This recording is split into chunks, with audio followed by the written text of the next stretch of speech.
குழந்தைங்க வந்து முள் இல்லாமல் சாப்பிட்ணும். சீலா சாப்பிட்லாம், வஞ்சரம் சாப்பிட்லாம். அது அது வேல்வி ஜாஸ்தி தான், நல்லது தான். ஆனால் ரேட்டு அதிகம்.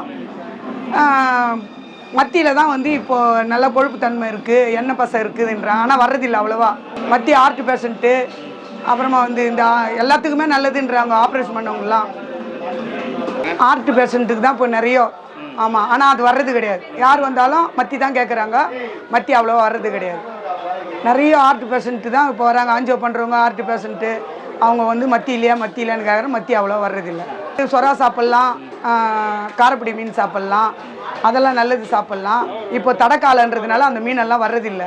ஜூன் 5க்கு மேலே தான் அந்த மீன்லாம் வரும். கேட்டு வாங்குறாங்க, பார்த்து வாங்குறாங்க. சொல்கிறேன் நான், அது பார்க்குறாங்க. அவங்க சில பேர் வந்து தெரியாத வர்றவங்க மீனை எடுத்து பார்த்து வாங்குறாங்க. எடுத்து பார்த்து செவுள் பார்க்குறாங்க. ஆமாம், மீன் எடுத்து பார்த்து செவுள் பார்க்குறாங்க. இந்த செவுள் செவப்பாக இருந்தால் வாங்குறாங்க, வெள்ளையாக இருந்தால் வாங்க மாட்டேன்றாங்க. அதுக்கு நாங்கள் சொல்லுவோம், மீனை செவுள் பார்க்காதீங்கம்மா, மீன் தொட்டு பாருங்க. செவுள் வெள்ளையாக இருந்தால் அதுக்கு குங்குமம் கூட தடவிடுவாங்க. அதெல்லாம் இல்லை, நல்லா இருக்கும் மீன், எடுத்துன்னு போங்கன்னுவோம். வாங்குவாங்க, நல்லதெல்லாம் கொடுப்போம், வாங்குவாங்க. ஐஸ் வச்சு மீன் வந்து 1 நாள் 2 நாள் ஐஸ் வச்சா நல்லா தான் இருக்கும். ஏன்னா நம்ம எடுத்துன்னு போய் வீட்லேயே பீசரில் வைக்கலையா, 3 நாள் கழிச்சு கூட சாப்பிட்லையா, நல்லாயிருக்கும். கெட்டு போனது தான் விற்கக்கூடாது. சிலது வந்து ரொம்ப நல்லா இல்லாமல் இருக்கும். இங்கே ஒன்று கூட இல்லை, எல்லாமே நல்லா இருக்குது பர்ஃபெக்டாக. அது நல்லா இல்லாமல் இருக்கிறத வந்து அது பூனைக்கெல்லாம் கொடுத்துருவோம். அது வந்து வாங்கிட்டு போயிடுவாங்க. தொட்டு பார்ப்பாங்கப்பா, இப்படி தொட்டு பார்த்து வாங்குவாங்க. இப்படி பார்ப்பாங்க, கல் மாதிரி தானே. சிலது வந்து பூனைக்கெல்லாம் கொடுத்துருவோம். நல்லா இல்லாத பூனைக்கெல்லாம் வாங்கிட்டு போவாங்க. பரவாயில்லம்மா, வயிறு விட்டு இருந்தால் கூட பரவாயில்ல, நாங்கள் அவிச்சு போடுறது, நீங்கள் கொடுங்க அப்படின்னு வாங்கிட்டு போயிடுவாங்க. ரேட்டு கம்மி பண்ணி வாங்கிட்டு போயிடுவாங்க. மீதி அதோடு மோசமாக கெட்டு போயிருந்தால் உப்பு கெட்டுமே கொடுத்துருவோம், அவங்க வாங்கிப்பாங்க. அவ்வளோதான். கெட்டு போனால் அவ்வளோவா இங்கே சேல்ஸ் பண்ணுற மாதிரி இல்லை. ஏன்னா இங்கே வந்து ரொம்ப முன்ன மாதிரி கிடையாது வியாபாரம்.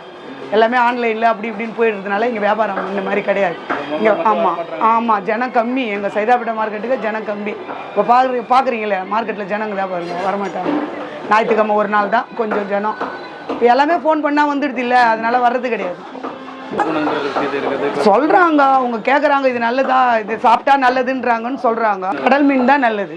இது தானாக உருவாகிறது கடல் மீன் தான் நல்லது. ஆற்று மீன் அவ்வளோவா சில 100க்கு 20% தான் சாப்பிடுவாங்க. 80% கடல் மீன் தான் சாப்பிடுவாங்க. விரல் சாப்பிடுவாங்க, அதெல்லாம் ஹை பார்ட்டிங் தான் சாப்பிடுவாங்க.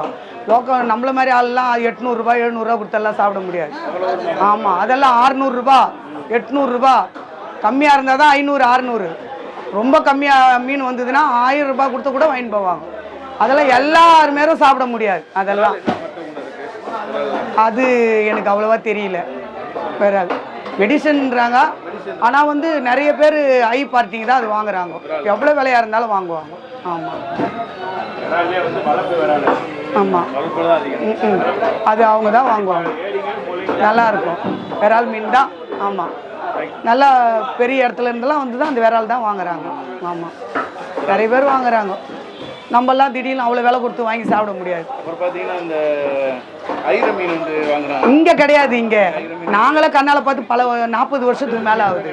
மதுரை சைடு தான் ஐர மீன்ன்றது. மதுரை ஹோட்டல் இருந்தால் போய் வாங்கி சாப்பிட்லாம்.